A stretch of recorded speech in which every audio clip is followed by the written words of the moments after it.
Just for the sake of the video, I did 100 L-sits every day.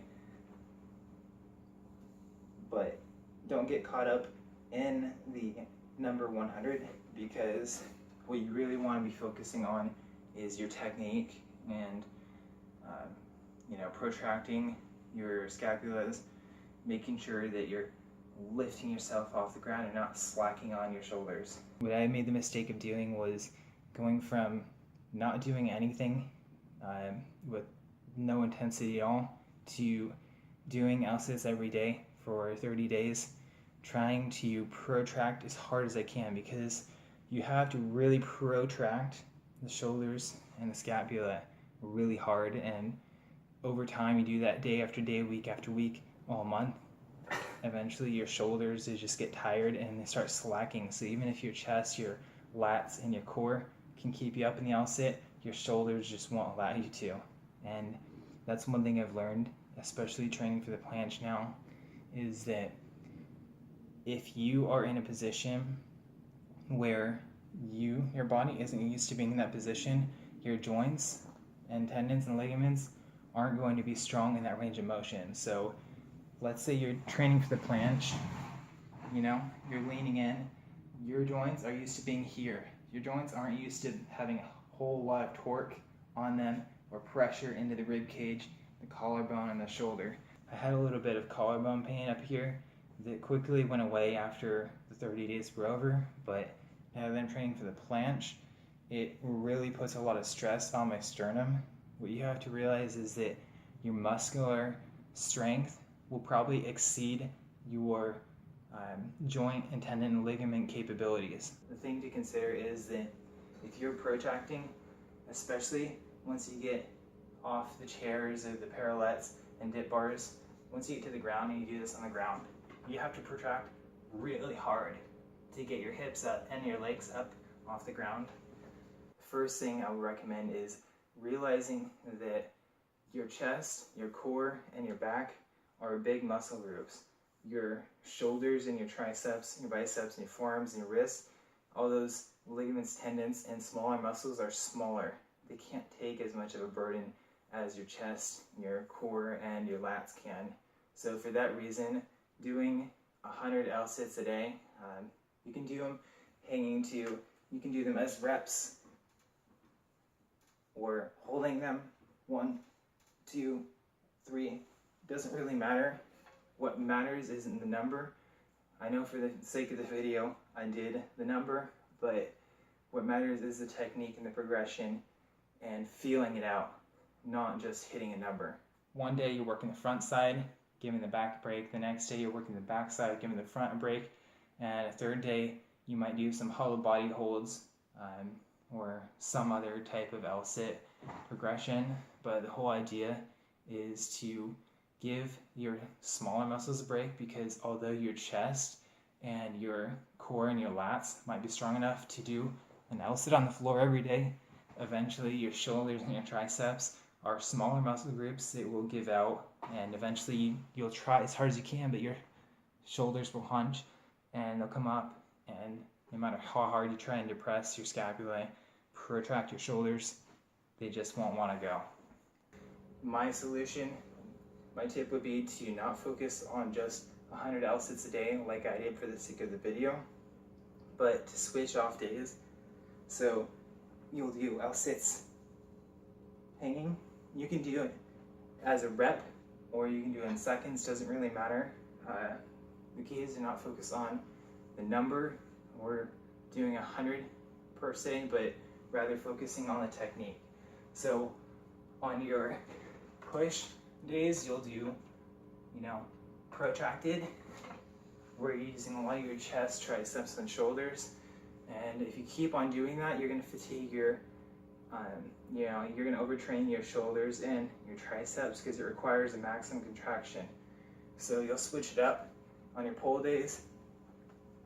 You'll be hanging reps for time.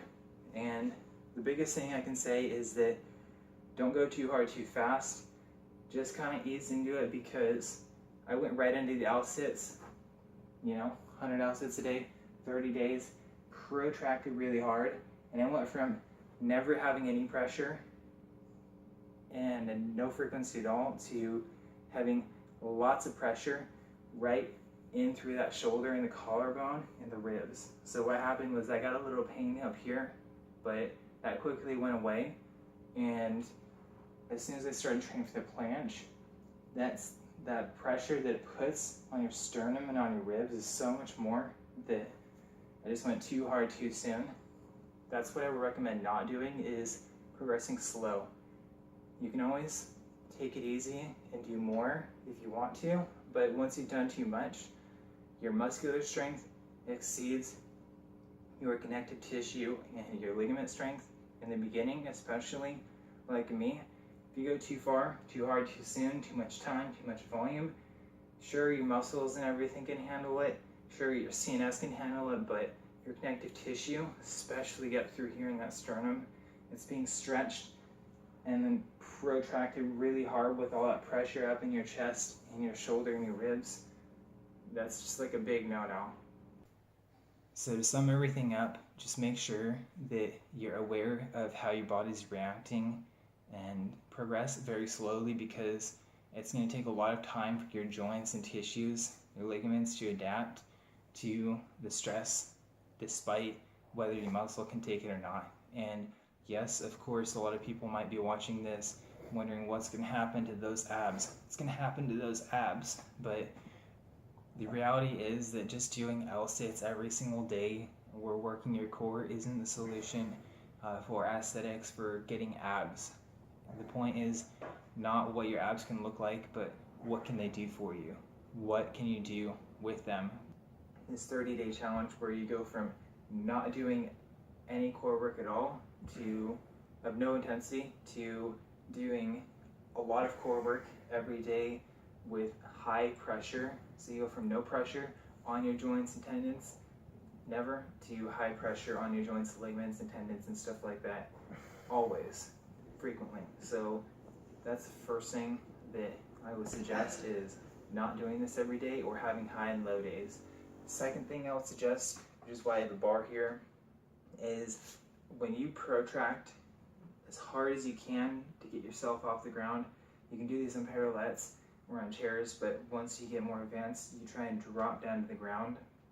You really protract hard. Your shoulders and your triceps eventually just will refuse. Your chest will be strong enough, your lats will be strong enough to stabilize, your core will be strong enough to get up, but you just won't be able to push yourself up. If you do it, 30 days in a row, you need a rest day here and there, or at least a low day. You don't want to progress everything at once, because if you try and change your technique, straighten your legs out, get close to the ground, add time, set some reps, try and add everything at once, you're going to get overloaded. You want to make sure you progress one thing at a time. I've done running, I've done calf raises, I've done push-ups, pull-ups, everything, all the sorts, but I thought, why not do an L-sit? And the L-sit, it just requires like an intense maximum contraction. Once you get down to the ground, there's nothing, there's no books, there's no chairs lifting you off. You can't cheat yourself anymore. You have to push as hard as you can through the ground to get yourself up.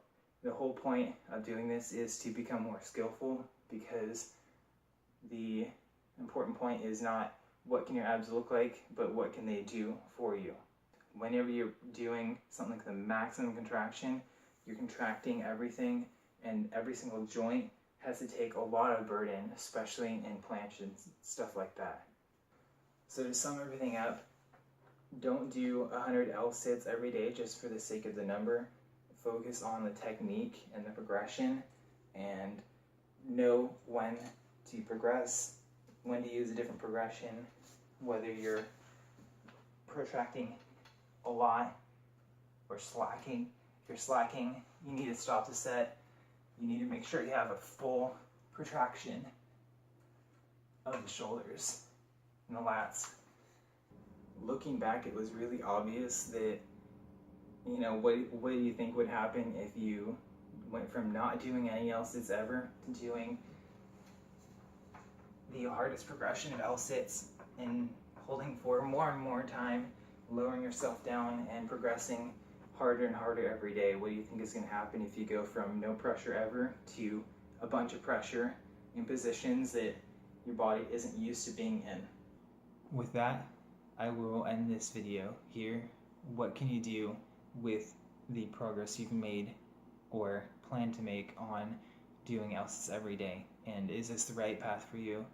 Maybe if you are experienced enough to periodize your training in cycles where you're going back and forth between push-pull and hard and low days, easy, go hard, go easy, back off, go a little harder, and make sure you progress slowly over time, because even the slowest progress over time will overtake someone who progresses really fast and then gets injured and has no progress at all.